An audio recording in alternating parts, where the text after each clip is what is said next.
my sister nudged me and says, "Tom, you're the oldest speaker on the program." And I thought about that a little and says, well, after 42 years or so involved in scouting, I consider it a privilege to be regarded a youth speaker. My name, my given name is Thomas Condie Stoddard.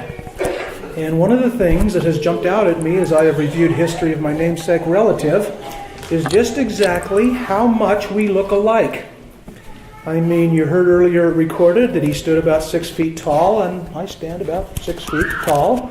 Says he had dark hair, and as you can see, and it also records he had blue eyes, and I also have blue eyes. So there's a bridge. There's a connection.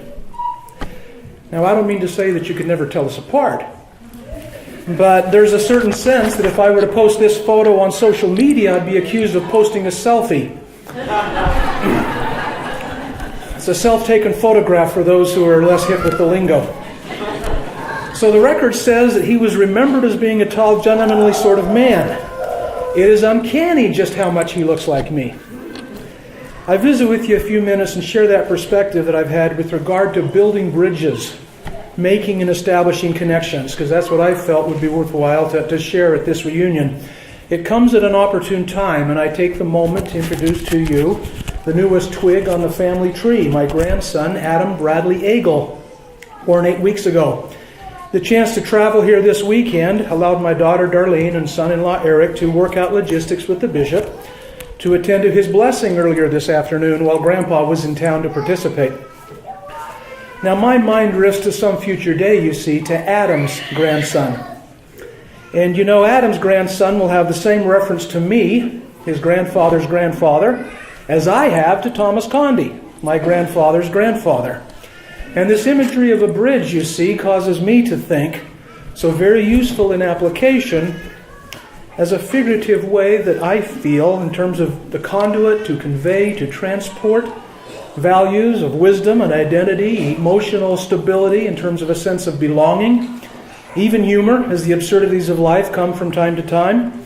It's my responsibility, it's my opportunity to make sure that these things get passed along. Building bridges, establishing connections, this is part and parcel to pioneering. And I'm impressed by my namesake relative in a couple of episodes which demonstrate that building bridges was one of his strengths. I'm impressed as to their openness to others of diverse backgrounds and views as evidenced by these instances as we've heard tonight. The Crown Inn has been mentioned.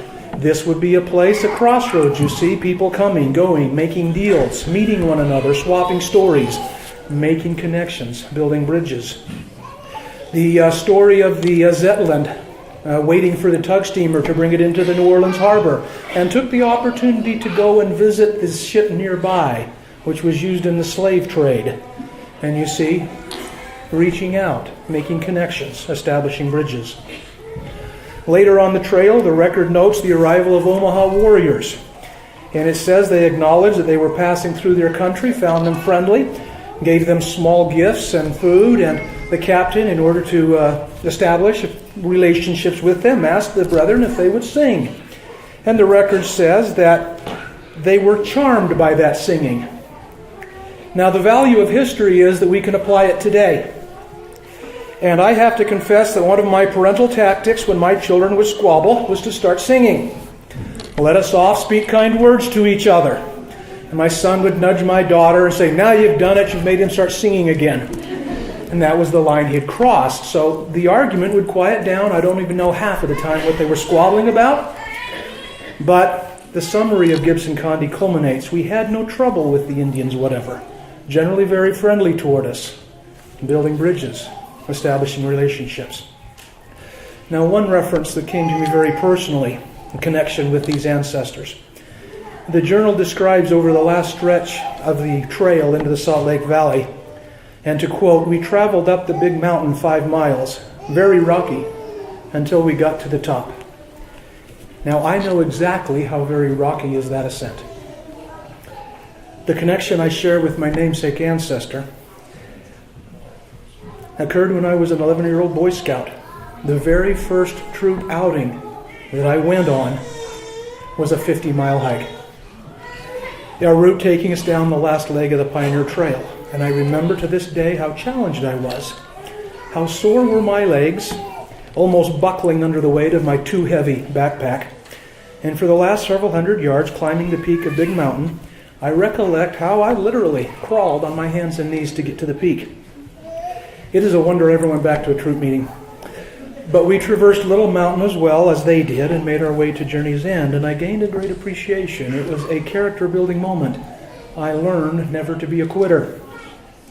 And I realized how very much it is my duty and my opportunity, as you see, to follow these footprints of my pioneer ancestors. Now again, with succeeding generations has come other moments of faith and testimony. An episode of Thomas Condie's son, Thomas Condie, took place, which I have not read in any history. And it appears, though, in my journal, as it was told me personally by my grandfather. It could be categorized best, like the title of that television comedy, How I Met Your Mother. The younger Thomas Condie would have been a preteen, as mentioned, when he entered the Salt Lake Valley, and a few years later he was known to have struck out as the first settler there in Croydon, Morgan County. Well, he set up his homestead and all, but the fact that is often overlooked is that when he left, he was a confirmed bachelor, living out there alone, making his way. So the story of my grandfather was that the younger Thomas Condie would make trips to Salt Lake City to trade crops and secure supplies and whatnot. And on one of these trips, on the way back to Croydon, after some progress, came evening. And he decided to camp for the night, so he was sleeping underneath his wagon. While he was sleeping, Grandpa didn't say exactly what the form of the message was. A visitor, a voice, a dream. But it alerted him that his bachelor days had gone on long enough. It was time for him to take a bride. Well, that was a pretty startling message as he awoke the next morning and pondered on it in his heart.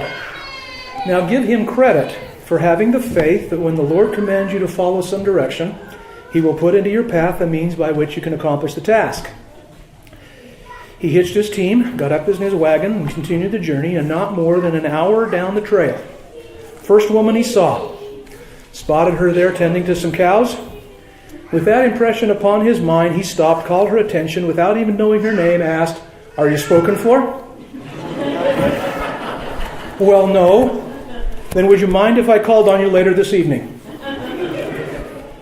Now, that woman was Hannah Swan, who became Grandpa's mother. At least that's how he told it to me.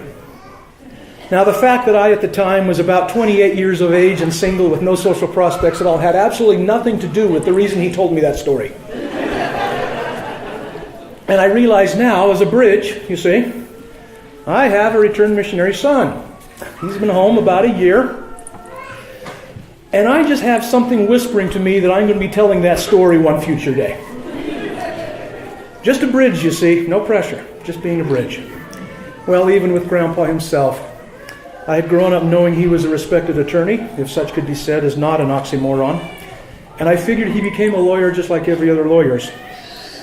It astounded me to learn from him that he had no intention of ever becoming an attorney. Growing up in Croydon, he came to Salt Lake City with the intention of getting his degree and being a school teacher. But without loans or such means, he had to support himself, as was typical, and that he did. He had one skill which he knew was marketable, and that is he knew how to type. And so he took employment in a law firm of a man named Evans as their typist or secretary, and eventually became a legal clerk. And after a couple of years, Mr. Evans came to him and told him they were offering the bar exam up at the university. Since he knew all this stuff anyway, it had all come across his desk, why didn't he go up there and sit for it? He passed. And that is how he became a lawyer and not a school teacher, without having ever attended a day of law school. Now, I'm getting along in life, and this theme that I'm developing of bridges, one final story, this one of my mother. My mother is Darlene Condie, and as we talk about these, we realize there are some pretty remarkable characters in our ancestry. And I would like to suggest that there are some pretty remarkable characters among us in this room as well. And it helps me to think of myself as the bridge when I think of this kind of occurrence that happens. And as I mentioned, the opportunity to bless baby Adam, my grandson, and bless him with these stories and this rich heritage, his siblings and those who will come behind. I would offer you the thought as an illustration of the nobility of the characters among us today. My grandmother, Mary Hamilton Wilson Condie, upon the birth of my Uncle James, learned of a sister in the community who had given birth but had become unable to nurse the child. So Grandma offered that she would be willing to be a wet nurse to that baby. She would hold my uncle in one arm and this other little girl in the other. The name of that other little girl was Darlene. So not the next or the next, but the following children then as they came, as she was blessed with a little girl, it was only natural, with the affection that she had, that baby be named Darlene. Now I come to this reunion, as I said, to learn that we are so similar to our ancestors. And I learned that my daughter Darlene, having given birth recently, learned of a friend no longer able to nurse her baby, and has made that same offer. And the sacrifice that she has made because of medical issues involved to put herself on a gluten-free diet so that her assistance could be received by that other child. And my jaw dropped as I recognized the parallel, the connection. And did she realize she was following today nobly in the paths of a noble progenitor? So I'd offer you that thought tonight. May we look to those opportunities where we can look more like our ancestors. Might we act on the strength and the character and these qualities that we try to imbue in our children's children, these same virtues we hold dear, in the name of Jesus Christ. Amen.